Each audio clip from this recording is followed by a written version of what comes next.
Hello welcome to కృష్ణామృతం. ఈరోజు మీకు ఒక మంచి టెంపుల్ చూపించబోతున్నానండి. పెన్నా నది తీరంలో ఉన్న అత్యంత పురాతనమైన ఆలయం అన్నమాట. ఇది ఎక్కడుంది ఏంటి అనేది మనం దారిలో వెళ్తూ మాట్లాడేసుకుంటాం.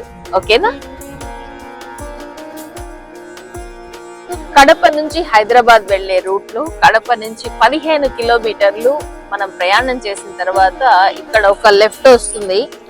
ఈ లెఫ్ట్ మనం తీసుకుంటే మనం నేరుగా పుష్పగిరి ఆలయానికి అయితే చేరుకుంటాం అన్నమాట. సో అత్యంత అద్భుతమైన ఆలయం అని తెలుసుకొని మన వ్యూవర్స్ కోసం చూపించడం కోసం బయలుదేరిపోయాము. మర్రి చెట్టు ఎంత పెద్దది, ఊడలు దిగినాయి చూడండి, చాలా బాగుంది. సో టెంపుల్ టూర్ చేసి చాలా రోజులైంది. సో ఈ మంచి ఆలయం ఉంది అని తెలియంగానే సరే మీకోసం నా కోసం చేసేస్తున్నాం అన్నమాట.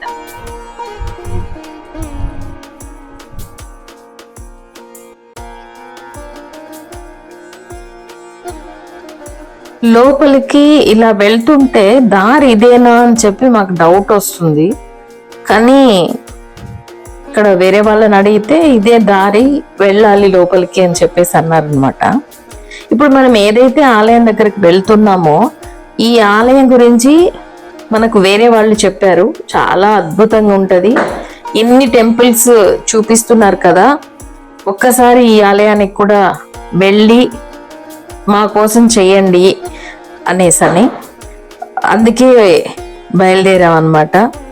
చాలా అద్భుతంగా ఉందండి ప్లేస్ మాత్రము.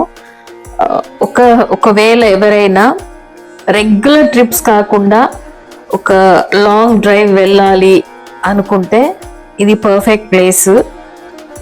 స్వామి కార్యం స్వకార్యం రెండు అవుతుంది. ఎందుకంటే అసలు ఎంత అద్భుతంగా ఉందంటే, రైట్ సైడ్ ఉంది ఇదేనా గుడి? కాదు, ఇంకా ముందుకు వెళ్ళాలనుకుంటా. అసలు ఈ ప్లేస్ చూస్తుంటే ఎంత అద్భుతంగా ఉందంటే, వెళ్ళినంత దూరము ఏదో ఒక రకమైన ఆతురత. ఆ మొత్తం ప్రదేశం కూడా అలానే ఉంది. ఒకవైపు నది, పెన్నా నది, మరోవైపు ఆ పచ్చిక బయళ్ళు, ఇటువైపు ఏమో కొండ. అసలు ఆకాశం చూస్తుంటే మనకు స్వాగతం పలుకుతున్నట్టుంది. మీరు మా ప్రదేశానికి వచ్చారా, రండి అని నిజంగా అంటే అసలు ఈ కెమెరాలో ఎటువైపు ఏమి బంధించి మీకు చూపించాలో అర్థం కాని పరిస్థితిలో నేనున్నానన్నమాట. అసలు నాకే ఉక్కిరి బిక్కిరి అవుతున్నాను, ఏం చూడాలి, ఎటు చూడాలి అని. చాలా అద్భుతంగా ఉంది. బహుశా మనము వర్షాకాలం కాబట్టి ఇంత నదిలో నీళ్లు ఉన్నట్టున్నాయి, లేదు రెగ్యులర్ గా కూడా ఉన్నాయో ఏమో మరైతే మనకు తెలీదు. సో అక్కడ కనిపిస్తుంది చూడండి, అదే గుడి అనుకుంటున్నాను. సో ఒకసారి నేనైతే మాత్రం గుడి దగ్గరికి వెళ్లే ముందు ఒక్కసారి నదిలోకి వెళ్ళి రావాలి అనుకుంటున్నా, అడగాలి.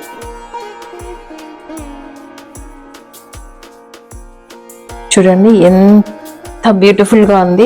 అంటే కెమెరాలోనే ఇలా ఉంది అనుకోకండి, రియల్ గా కూడా అలానే ఉంది. నా మనసు అయితే అస్సలు ఆగడం లేదు, నిజం చెప్తున్నాను. ఒక్కసారి ఖచ్చితంగా విజిట్ చేయండి ఈ ప్లేస్ ని. లోకి వెళ్లే ముందు ఇంకా 2 ప్లేసెస్ మనం చూడాల్సిందండి. ఒకటి నదీ తీరంకి వెళ్దాం అనుకున్నాను కదా, సో నాకు పర్మిషన్ ఇచ్చేసారు వెళ్ళి రమ్మని చెప్పి, అందుకనేసి నది దగ్గరికి వస్తున్నాను. ఆ వెనక వైపు మనకి మండపాలు కనిపించాయి కదా, అవి కూడా టెంపుల్సే అటండి. ఒకసారి మనము ఇక్కడి నుంచి అవి చూసుకున్న తర్వాత మళ్ళీ ఆలయం లోపలికి వెళ్దాము. ఇక్కడ విశేషాలు చాలా ఉన్నాయి, అవన్నీ కూడా ఒకే వీడియోలో నేను చూపించలేను మీకు. అందు గురించే ఇది కూడా 2 parts గా నేను చేయాలని అనుకుంటున్నాను. ఖచ్చితంగా స్కిప్ చేయకుండా లాస్ట్ వరకు చూడండి. మనం ఏం కోల్పోతున్నాము, మనం వేటిని నెగ్లెక్ట్ చేస్తున్నాము అనేది అర్థం చేసుకుంటాం. నిజంగా అండి, ఒకవైపు ఇంత చక్కటి ఆలయం చూస్తున్నామన్న సంతోషం, మరోవైపు యాక్చువల్గా ఈ పుష్పగిరిలో 101 దేవాలయం శివలింగాలు ఉండేటువంటి అండి. కాకపోతే ఒకే లింగంలో పంచలింగాలు అలా కూడా ఉండిందంట. అంతా ఎవరో తీసుకెళ్ళిపోయారు, దొంగలించుకుపోయారు అని చెప్తున్నారు. సో ఇక్కడ చూస్తే నంది ఉన్నారు, కానీ లోపల శివుడు లేడు. సో ఇక్కడ చూడండి, తవ్వేసి ఎంత దీనావస్థలో ఉందో. అదేవిధంగా ఇంకా పక్కన ఉన్నాయి టెంపుల్స్, అవి కూడా చూద్దాము. ఇవన్నీ మీకు చూపించడానికి రీజన్ ఏంటో తెలుసా? మనం ఏం కోల్పోతున్నామో తెలుసుకోవాలి. అది మనం తెలుసుకోవట్లేదు. ఇలాంటి ఒక స్ట్రక్చర్స్ ఇప్పుడు కట్టాలి అంటే ఎంత ఎఫర్ట్ పెట్టినా కూడా కుదరదు. అది మనం తెలుసుకోవాలి. ఇలాంటి టెంపుల్స్ డెవలప్మెంట్కి మనం పూనుకోవాలి తప్ప కొత్త కొత్త ఆలయాలు కట్టేసుకొని. ఇక్కడ చూడండి, ఇక్కడ కూడా మూల స్థానంలో ఏమీ లేదు. సో నాకు తెలిసి ఇవన్నీ కూడా అలానే ఉన్నాయి.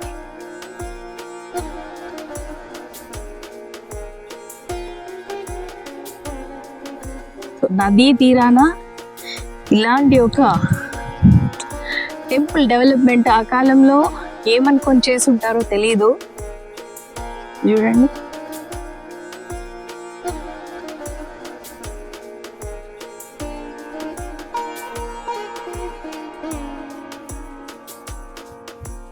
యాక్చువల్గా ఇవి చూస్తుంటే నాకు చాలా బాధ అనిపిస్తుంది. ఎంత శ్రమపడి మన కోసము మన పూర్వీకులు ఇలాంటి ఆలయాలు నిర్మించుంటారు. సో మనం ఏం చేస్తున్నాము? వాటిని పరిరక్షించుకోకుండా, వాటిని కాపాడుకోకుండా మనము చాలా నెగ్లెక్ట్ చేస్తున్నాం. ఇలా చేస్తే అసలు మన ఉనికిని మనము కోల్పోయిన వాళ్ళం అవుతాం. ఇది మనం తెలుసుకోవాలి. తెలుసుకొని ఎక్కడ టెంపుల్స్ ఉన్నా కూడా వాటి డెవలప్మెంట్కి మనం కృషి చేయాలి. అదేవిధంగా అసలు ఇవన్నీ చూస్తుంటే ఎంత బాగా అనిపిస్తుంది. ఎంత శ్రమపడి ఉంటారు కదా వాళ్ళు చేయడానికి.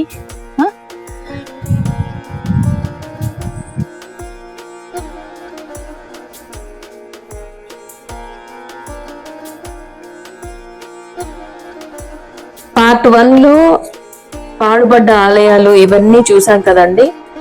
ఇప్పుడు ఇటువైపు ఉన్న పెద్ద ఆలయంలో దాని విశేషాలు, ఆ తర్వాత దాని యొక్క చరిత్ర ఇవన్నీ తెలుసుకోవాలంటే పార్ట్ 2 కోసం మీరు వెయిట్ చేయాల్సిందే.